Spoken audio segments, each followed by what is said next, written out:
Hey everyone, finish watching the next episode of Mystic Force Petrified Xander. Xander is worried about a zit on his nose. Chip is trying to figure out what to do with the map to the Fireheart. He gets an idea to use a mirror on their half of the map. It turns out he's right, as the mirror reflects a new location on the map. Claire is testing out a magic potion and successfully brings flowers back to life. Xander thinks a spell may remove his zit for some reason. The others go out to follow the new directions on the map.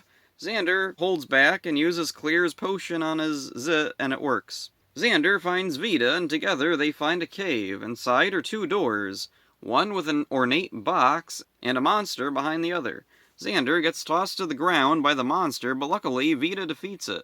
Xander looks at his arm. He finds a leaf growing from it. The Rangers meet up and try to unlock the box. A timer starts counting down on it. A note on the lid warns that the Rangers must solve a puzzle to open it, or risk losing the Fireheart. After a scuffle with some Stixoids, they take the box to Root Core. Xander now has leaves growing out of his head, and his arms are turning to bark. The others don't take this seriously for some reason, and just joke around. Not a very good moment for these characters. Chip thinks Toby may be able to solve the puzzle on the box. They take it to him and tell him it's the hardest puzzle in the world.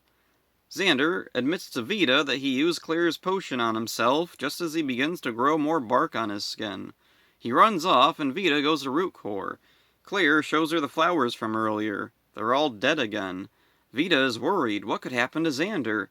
Xander bumps into Phineas. He invites him to his camp. Vita finds them and tells Xander that Claire is working on an antidote. Xander is losing hope, but Vita gives him an uplifting speech and he's inspired to go back with her. Unfortunately, he's begun to grow roots into the ground. Udana contacts the Rangers. There's a new monster attacking the city. Claire brings the potion's antidote to Xander and he returns to normal, minus his zit. Phineas comes back, and when he doesn't see Xander, he thinks he's turned into a nearby tree.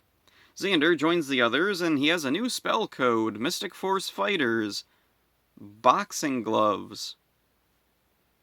Alright. With this new power-up, he defeats the monster. The Rangers return to the record shop just as Toby solves the puzzle on the box. The Rangers open it up and find a dragon egg. The last dragon egg, according to Udana.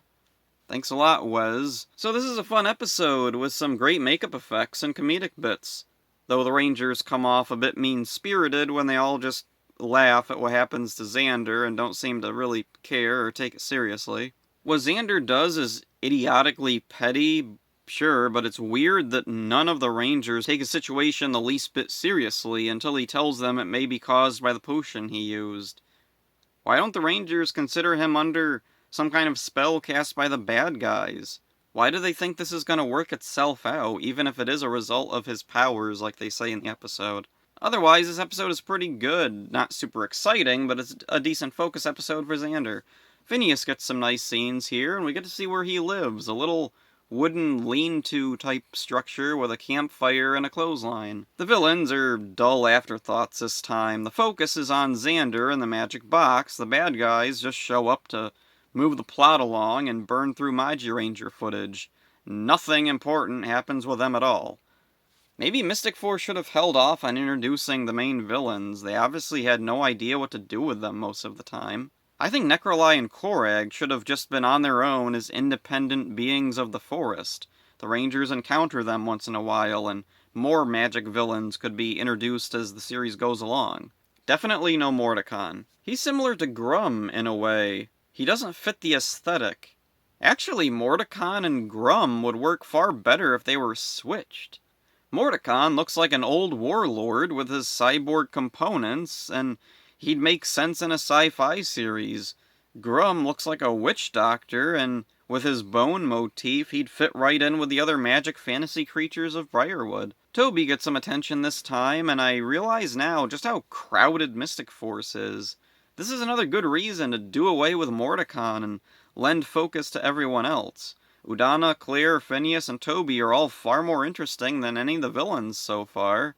Only Lily is a little bit intriguing, but all she's gotten villain-wise is some typical mean girl shenanigans and the reveal that Necroli is her mother. Maybe later we'll delve deeper into her character. The other thing I want to talk about is the boxing glove power-up. It's so bizarre to me that they made this completely original story about Xander turning into a tree, and it had absolutely nothing to do with boxing.